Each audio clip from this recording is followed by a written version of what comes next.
Sejam bem-vindos ao nosso curso Frequência Vibracional.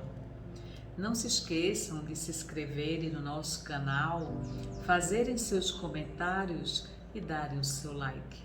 É muito importante esse feedback de vocês. Nós estudamos no primeiro módulo do curso Frequência Vibracional o tema Saúde Mental Profilaxia. Neste segundo módulo, nós iremos nos detalhar sobre a questão da obsessão. No terceiro módulo, nós estudaremos a questão da frequência vibracional. E no quarto módulo, iremos nos aprofundar sobre frequência vibracional das emoções. Então, o que é obsessão? Será que todo mundo está sujeito a um processo obsessivo? Como se livrar de uma obsessão? Como identificar um processo obsessivo? O que é autoobsessão?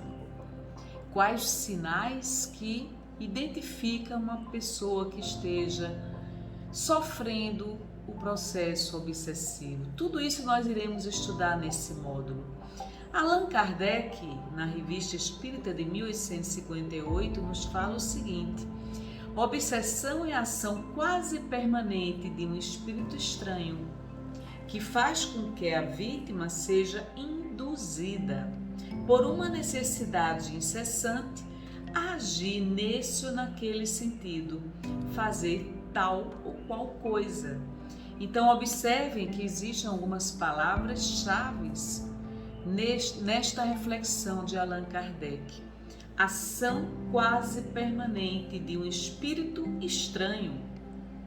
Então você vê que vem pensamentos intrusos na sua mente, que não são seus, mas nem sempre nós identificamos esse processo.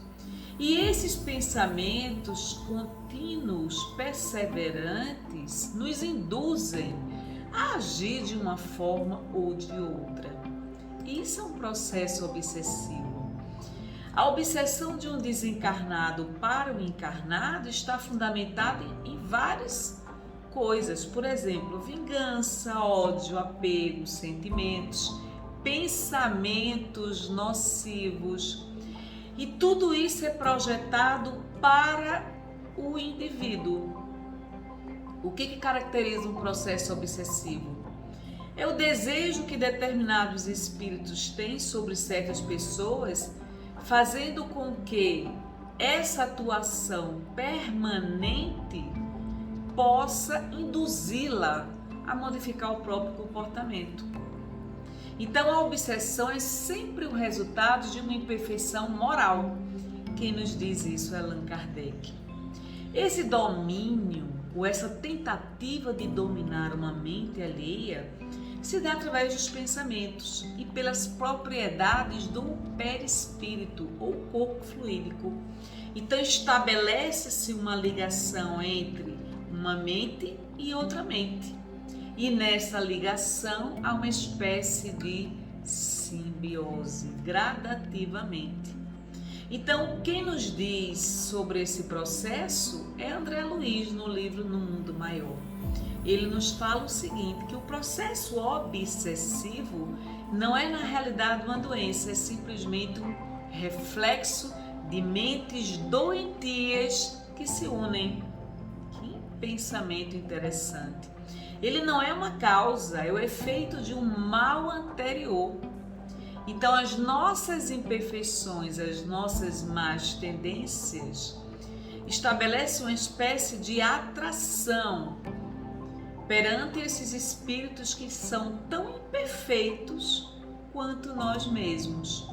Então, no slide número 19, nós vamos ler para vocês como é que o Livro dos Espíritos denomina em seu capítulo 23 o processo obsessivo. Obsessão apresenta caracteres muito diferentes que vão desde a simples influência moral até a perturbação completa do organismo e das faculdades mentais. Isso está escrito no Evangelho segundo o Espiritismo, capítulo 28, item 81. Então, os tipos de obsessão: simples, fascinação e subjugação. Na obsessão simples, nós percebemos que alguma coisa não está bem. Na fascinação, existe uma paralisação do raciocínio. Na subjugação, a paralisação da vontade. Então, na fascinação, você tem dificuldade de distinguir se o pensamento é seu, se não é seu. Você não consegue mais raciocinar. Você não consegue mais pensar por si mesmo, porque existe uma forte atuação de uma mente sobre a sua mente. No slide número 20, nós encontraremos um pensamento de Emmanuel no livro Pensamento e Vida, capítulo 27. Observando a mediunidade como sintonia, a obsessão é o equilíbrio de forças inferiores, retratando-se entre si. Hoje é um pingo de sombra, amanhã linha firme, para depois fazer-se painel vigoroso, do qual assimilamos apelos infelizes que nos aprisionam em turbilhões de trevas. André Luiz, no livro Mundo Maior, nos fala que fixação mental em um dos setores, entramos em contato com inteligências encarnadas ou desencarnadas em condições análogas às nossas. Evolução em dois mundos, ainda André Luiz. A mente elabora as criações que lhe fluem da vontade, apropriando-se dos elementos que a circundam, e o centro coronário incumbe-se automaticamente de fixar a natureza de responsabilidade que lhes diga respeito, marcando no próprio ser as consequências felizes ou infelizes de sua movimentação consciencial no campo do destino. Então, nós observamos que tudo isso é fundamental para o nosso discernimento. Cuidado com os nossos pensamentos. Cuidado com a qualidade desses pensamentos. Cuidado com as fixações mentais. Porque essas fixações mentais são portas abertas para os processos obsessivos. Então, a casa mental no mundo maior nos fala também no capítulo 3 de André Luiz. Como é que se processa a questão da mente? A mente, ela registra o passado, o presente e o futuro. O passado está no subconsciente. O presente está no consciente.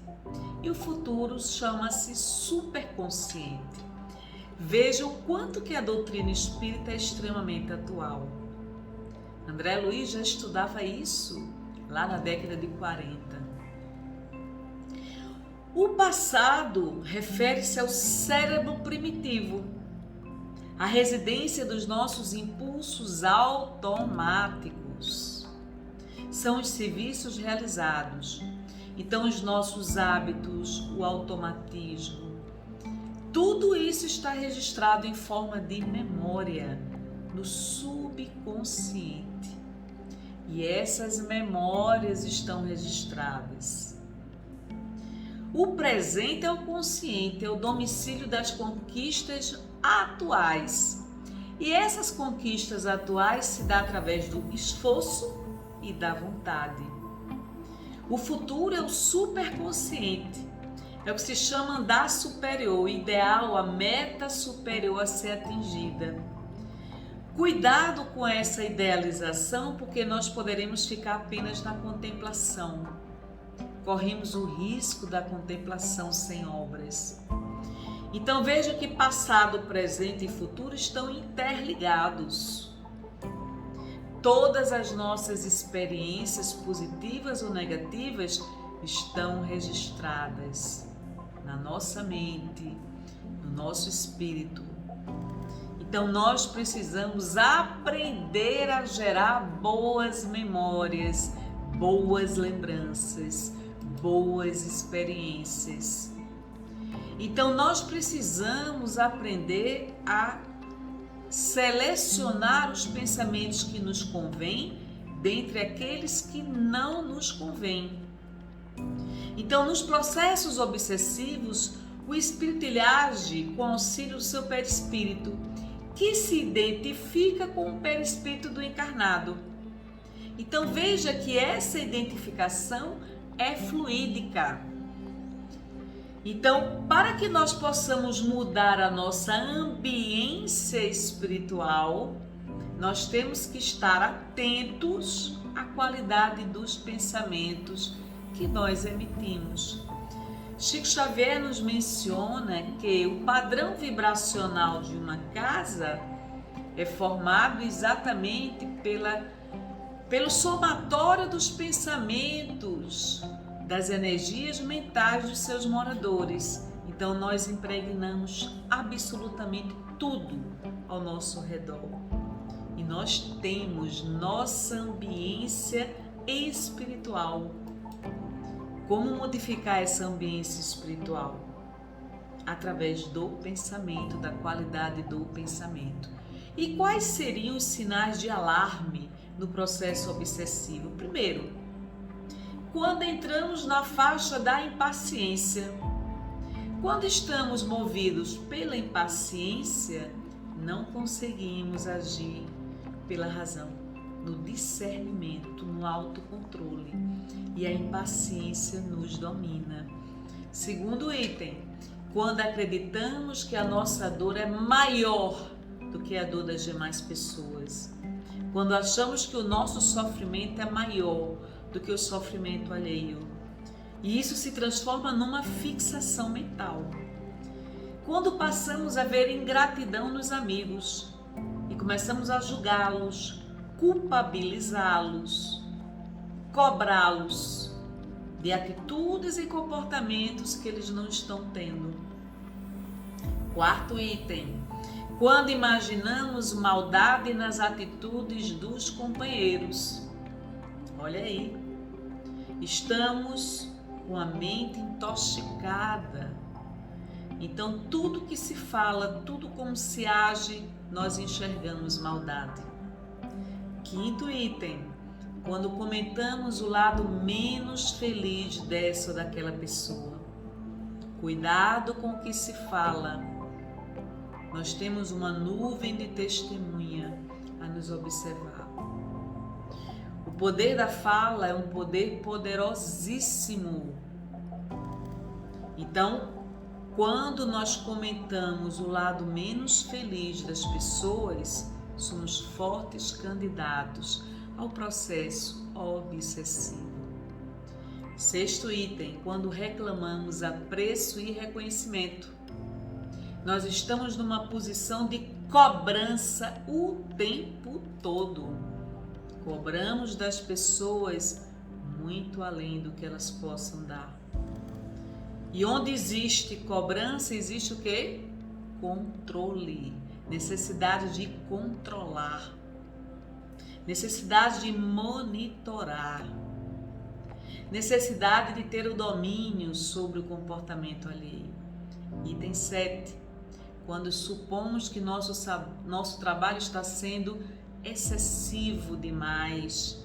Então nós nos desmotivamos, nos irritamos, ficamos impacientes, reclamamos do trabalho, achamos que existe uma injustiça e aí começamos a desenvolver uma fixação mental doentia em relação ao próprio trabalho. Item 8. Quando passamos a exigir o esforço alheio sem prestar o mais leve serviço, ou seja, estamos cobrando o tempo todo das pessoas aquilo que nós não damos. Item 9. Quando pretendemos fugir de nós mesmos através do álcool ou qualquer outra substância psicoativa. Nesses processos de fuga, mergulhamos em viciações e compulsões. Um hábito é a repetição diária da mesma ação. Entre ser usuário e viciado, o passo é rápido. Do hábito se transforma em compulsão, que se transforma em vício. Pela repetição cíclica. Quanto mais se repete o ato, quanto mais se intensifica o ato, mais ele se torna um vício. Item 10. Quando julgamos que o dever é apenas dos outros. Olha aí, eu não tenho nenhuma responsabilidade, eu não preciso cumprir nada. A responsabilidade é apenas do outro. Essa é uma mensagem que foi ditada ao médium Divaldo Pereira Franco, através da irmã Sheila. Uma mensagem que deve ser refletida por todos nós. Então, o que é que atrai obsessores? É uma pergunta interessante. Quando é que eu atraio um obsessor? Como é que eu estou atraindo um obsessor? Veja que interessante. Quando nós somos fanáticos, deterministas, inflexíveis, convictos e fascinados. Quando existe menos tolerância, quando não existe equilíbrio, nem leveza, nem sensatez em relação aos próprios atos, e você se torna facilmente manipulado por essas entidades. Como saber que você está obcecada por alguém? É uma pergunta interessante. Eu estou obcecada por alguém? Eu estou com uma ideia fixa em relação a alguém? Uma pessoa está obcecada por uma outra pessoa quando há um desejo intenso de estar perto dessa pessoa. E nós criamos planos, fazemos um cenário mental, isso se instala em forma de fixação mental. Eis o processo obsessivo de um encarnado para o encarnado. Obsessão não é só de desencarnado para o encarnado. O encarnado pode obsidiar um desencarnado.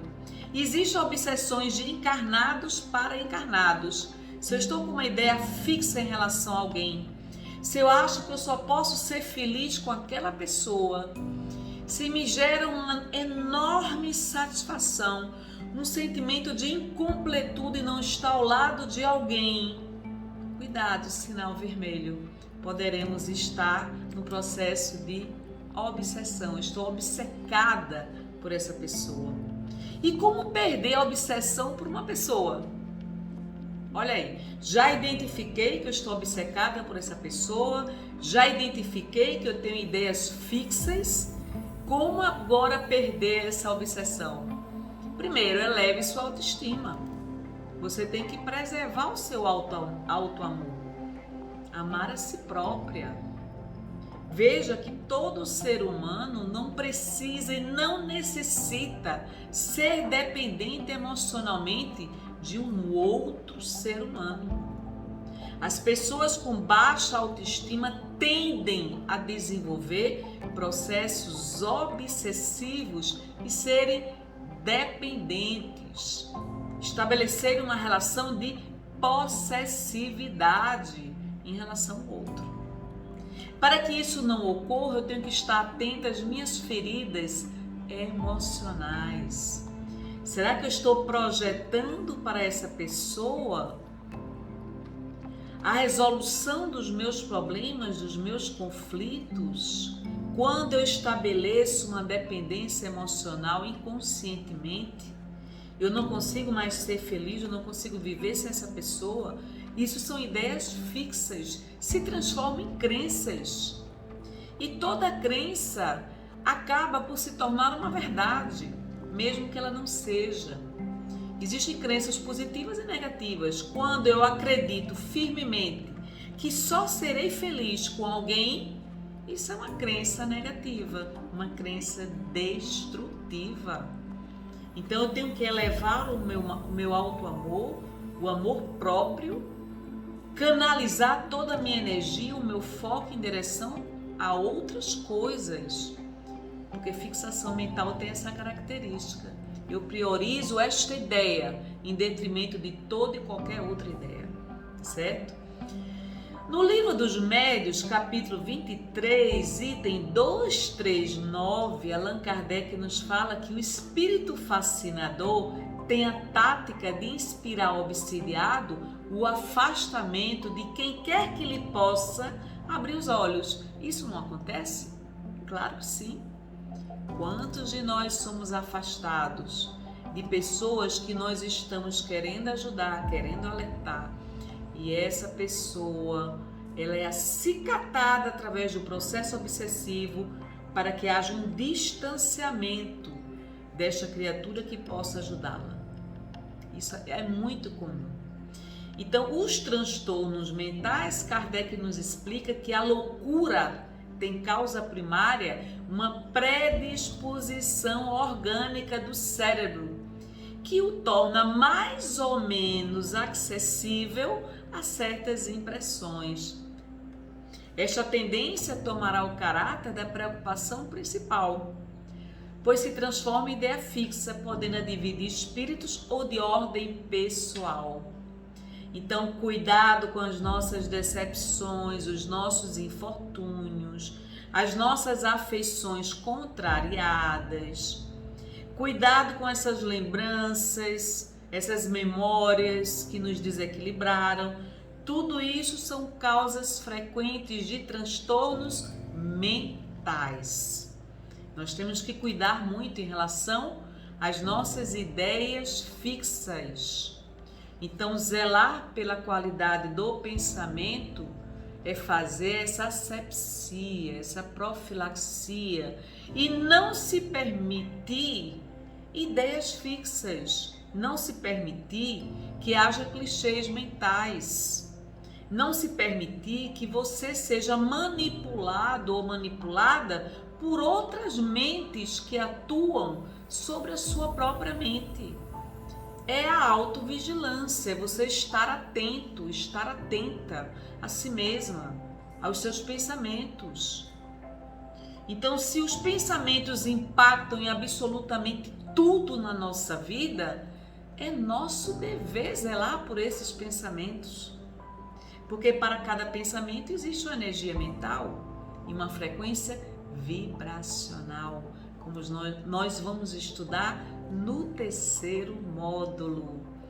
Muito obrigada por vocês nos acompanharem até aqui. Até o próximo módulo. Muita paz.